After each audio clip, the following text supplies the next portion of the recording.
Welcome to the Circular Economy Show and the third part of our mini-series looking at why circular business models fail to scale.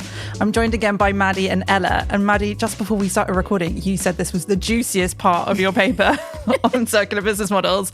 So let's dig in. Ella, what is the cluster we're looking at today? Relying on a narrow business case. Circular business model projects and pilots often come from sustainability teams. They have a bit of a misconception about them that they are pure sustainability and that there aren't kind of wider benefits to the business. We know that right now that's not enough to make the case internally. So this is really about narrative and how do we make the case about the financial benefits of circular business models. Mm-hmm. And Maddy, what are the pitfalls that are in that cluster? So the three pitfalls are not leading with the financial narrative, using limited financial KPIs, and missing a long-term mindset. So let's dig into that first one, not leading with a financial narrative. Yes. So as Ella said in the intro, I mean, so many of these initiatives have been born from sustainability, and that's brilliant. It's where a lot of the momentum has come from. Mm-hmm. But I think it has led to this misconception of circularity as a bit of a sustainability play. What we saw categorically is that it's much better to lead with a financial narrative, and actually much more compelling when you're really going for scale to have been led from the start from that financial narrative. And really we see so many benefits. We talked about this a bit in the first episode, but, you know, from the top line, we're seeing really new revenue growth in new areas, attracting new customers, increases to both the loyalty and the satisfaction of customers. And on the bottom line, we're really seeing, you know, a reduction in costs, related to material prices, and lots of risk reduction in terms of supply chain disruptions from climate impacts and political instability, and also just, you know, preparedness for policy that's upcoming, you know, all while hopefully also, attacking our climate and biodiversity targets. But I think, you know, what we really saw just super strongly was that we need to lead with that financial narrative. It's just, you know, the climate that we're in at the moment. And just to recap, when we talk about the financial narrative, we're talking internally there. It's not part of the Yes, the very much we're talking internally. So, you know, we really saw that models rarely scaled where the implementation teams had neglected that financial narrative, internally. And Ella, tell us some more about those examples. We love this example. It comes from an organisation that's really renowned for innovating and trying new things and kind of a real great culture of being okay with failing, but also being really engaged on circular economy and sustainability. Knowing that, they kind of really led one of their projects with an internal narrative that was about how they could reduce waste and reduce their CO2 emissions.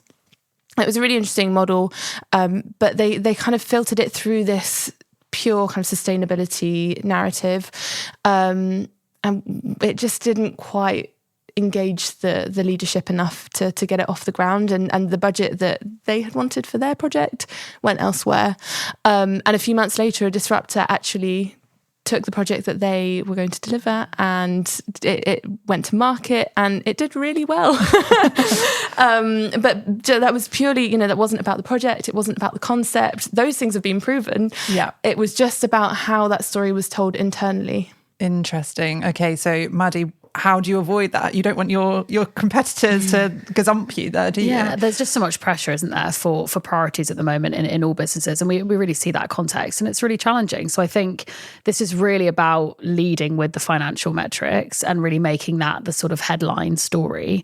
You know, if you have great sustainability targets, if there's a great culture of doing those things in the organization, there's you know, nothing to say that you can't also have that added narrative. But this is really about, in any context, we've seen that it's more effective to lead with the financial narrative. If possible, that might look like having a revenue-based metric for circular business models. That's sort of the gold standard. In the fashion remodel, they chose to use gross percentage revenue. It's a really clear sort of business-centric metric to sort of establish and monitor and push for the support to do that. But, you know, you may not be able to do that. So it's really about still just leading with the financial narrative, even if you're not able to create that target across the organization.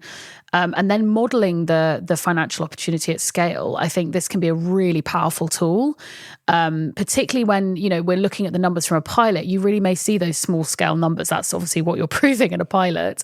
If you're able to take that forward and prove over time, how that might increase and how, what that picture looks like in 5 years or 10 years, that's really compelling, especially when we look at, a lot of climate risk and a lot of, uncertainty around policy in those kind of horizons. So really matching that, using that modelling to match that.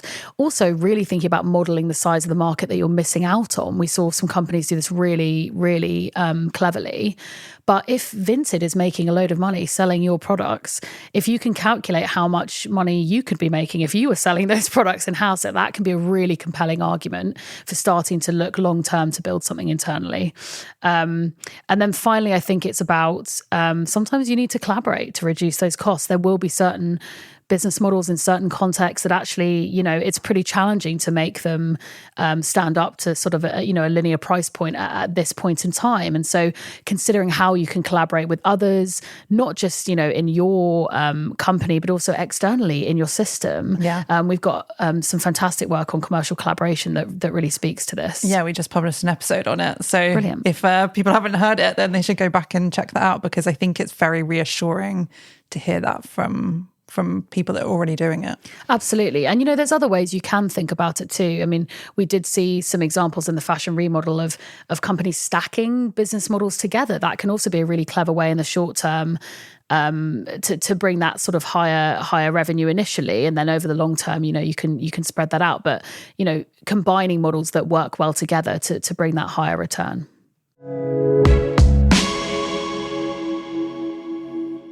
Maddy, what's our second pitfall of the day? So it is using limited financial KPIs. So I'm going to need to expand this a little bit to explain. But as we talked about before, sometimes in the short-term horizon, linear innovation can stack up a little bit better against circular innovation if you've got a large-scale transformation that needs to happen. And if you're just purely looking at the profit margin, you might find that actually it doesn't look that compelling at the moment. What we've heard from so many organizations and we've started to really look into in a lot of our reports is there's so many other benefits to circular business models. We've touched on a couple of those already, but, the new sources of revenue that you can get from new customer segments that potentially haven't come across your brand before, increase to both the satisfaction and the loyalty of those customers. And what I think we see is in focusing on the financial narrative, which we've already said is really important, sometimes companies can get way too narrow with the focus of what that financial narrative is.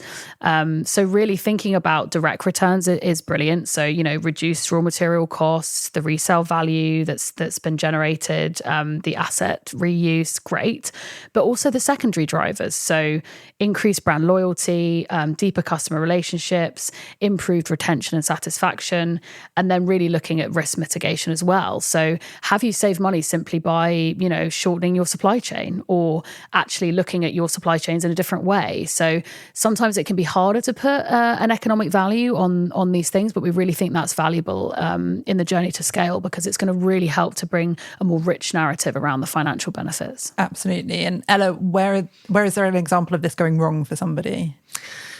Quite simply, one of the organisations cancelled a pilot because the returns in the short term didn't look great, and then had follow-up from customers who were really disappointed. so they did a bit of an investigation to try and find out what was going on, and they actually found that there were real successes in terms of customer loyalty and customer satisfaction. So whilst in the short term it didn't look like a great financial story, there was a real opportunity that these metrics demonstrated about the potential of the growth of that model into the future. And it just been thrown away a bit too soon and not left to breathe. Just through not measuring beyond those kind of traditional linear KPIs. Yeah. So Maddy, what are the solutions to problems like that? It's a great question. I think the first thing is about broadening your definition of value. We've been looking at this in some of our work. So the fashion remodel has been working with NYU Stern to really look at what those other indicators of financial value could be. Mm-hmm. And they're looking at resilience, at customer loyalty, at climate goals. For those companies, that's what's really resonating with their leadership teams. Yeah. And it's really thinking about seeing those, those metrics as another way to prove the value. We've also seen this, I think, with customer metrics being used as great proof points. So we did a fantastic piece of work with Kantar, which really looks at the marketing metrics that you can use and what are those things that you should be tracking. So that's well worth taking a look at. We have a really great example actually of one company sort of applying this in practice and being very successful. So what they did was they had seen during COVID, they had massive disruption to their supply chain and to their raw material costs. And that had caused real disruption to the business and real financial value hit to the business. And they modeled those numbers during COVID, and they really looked at the broad effects and they came up with that number, and they modeled that forward, and they took some different climate scenarios and they worked out, what could be the future cost if this happened again. And actually they used that as a really compelling argument to build an internal function around circular business models. They did a small trial. They worked out what the potential numbers would be in terms of cutting their material costs, on the reduction of risk in the supply chain, of localizing those supply chains and therefore really reducing their exposure. And the numbers were absolutely fantastic. And when looked at in comparison to, the numbers during COVID, it was a really compelling story. So much so that the leadership team decided to launch an entire new venture internally in the company. And their entire ambition is to essentially make the rest of the business go bust. It was such a compelling future vision for them. And they're not waiting for another global pandemic, just to be clear. This is business as usual now. This is business as usual, but they just, they really understood the value of it in the long term. So I think that's a great example of broadening your look on what financial metrics can be and really using that to form a compelling business case. Maddy, the final pitfall of this episode is missing a long-term mindset. And I think we've touched on this already a little bit throughout the episode, but tell us a bit more about that. Absolutely. This is really about sort of having that long-term horizon. Business operations and customer behavior, all these things have to change when you bring a circular business model to scale. And if you're not allowing adequate time for that transformation to happen, you're just simply not going to see the financial returns that you want immediately. Yeah. And you've just got to be a little bit more patient with how some of those changes might evolve. You might also be optimizing as you go, because potentially you started out in a world that isn't that circular, and you're trying to launch a new service that's very different for your company and for your customers. And as you go, you'll really find ways to make that more efficient, to make it more effective, to design products in different ways. But that transformation takes time. And so this is really about thinking about your business case in that longer term view and just making that very clear up front so that really your expectation of where you're going to get to with your pilot or hopefully your project for scale is met. And I think one of the problems here we see is when companies go in with the expectation, or they set the expectation with a pilot that they're going to see the numbers immediately and it's going to be super compelling. And that may well be the case in some sort of hero products or hero context, and that's fantastic. But it's not going to be the situation with everything. So it's really about setting that expectation up front so that the perception of circular business models doesn't get damaged in an organization. And Ella, what's the last example you've got for us today? Well, we hear this all the time with circular startups, actually, that they often pilot with larger, for example, retailers. Mm-hmm. And we say, what happened to that? That was really cool. And they say, oh, well, this supermarket wanted their entire customer base to adopt reuse in 3 months, and they didn't. So we cut it. We cut it short. Where we were surprised to see this actually was with a large-scale equipment manufacturer.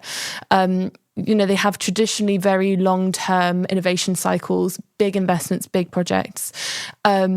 Interestingly, they granted themselves the timeline in terms of developing the innovation, in terms of actually converting their existing customer base towards that circular model. They didn't. So to begin with, they didn't see that conversion. Yeah. It didn't look like it was a good return on investment. But they didn't really factor in that amount of time that you need to actually just bring your customer along on the journey once you have that model ready for them. So it's almost like you convince the new customers that this new thing was great, but you hadn't convinced the existing customers that it was worth shifting from the way that they were used to engaging with the organisation to this new circular business model. Yeah, I mean, I think if we anticipate that it's going to be a big change for the organisation to do something different, why shouldn't it be for the customer? So that's an example. But yeah, certainly, how do we just give ourselves a bit of space to check, like, is this not working because it's not working, because it's not wanted, or is this not working because we just need to give it a bit more time? Yeah. So more time might be one solution to this. Maddy, what else have you got for us? I feel like it sounds great to say it, but it can be really hard in practice, right, to get that buy up front. But we have got some really great examples of where companies have been able to do that. I think this is about bringing the right people on the journey and also spreading that cost in a way that makes sense. If this is a roadmap for transformation that covers multiple areas of your business, are you actually going to those leads and to those heads of budget, if you like, and gathering that collective business case and the money for that across the entire business? We saw some companies doing that really well, and a lot of companies that actually tripped up because they, maybe the sustainability function had launched it and they were taking the entire budget for that initiative on themselves. And actually it's not realistic when you think about the level of transformation that's needed for some of these models. So really thinking about cleverly spreading the cost over time, but also across the business and finding partners to do that with. I think that can also apply externally too. So, making sure that you're finding external partners that are also willing to go on that journey with you. There's actually a lot of options out there for companies to look at external funding, but often that's overlooked. So there's some great sort of green financing options that we put in the paper that people can look at. Also, I think it's about finding the right type of partners that are ready to take on the type of risk or the type of long-term view that circular business models might need. Which sort of also goes back to what you were saying in the first episode about making sure that they're equipped to scale. Yeah, absolutely. I mean, financial institutions might have a shorter term view on return on investment if you're looking for external funding, but academic institutions that can often get access to different types of capital, they often have a much more softer view on innovation timescales because they're used to these things developing over a longer timescale. So if you can find partners that have that appetite for the right level of risk and that longer time frame that they're looking for, then that can work really well. So the cluster we focused on this week was relying on a narrow business case, which included the pitfalls of not leading with the financial narrative, using limited financial KPIs, and missing a long-term mindset. Ella, what are we talking about in our final episode next time? We're talking about going it alone. Going it alone. Well, I hope you won't be alone. I hope you'll come along with us and enjoy the final episode. If you can't wait till then, you can explore the paper that we've been discussing today. And as Maddy mentioned just then, there are loads of examples and jumping off points to get into. So please go and explore that. Otherwise, we'll see you next time.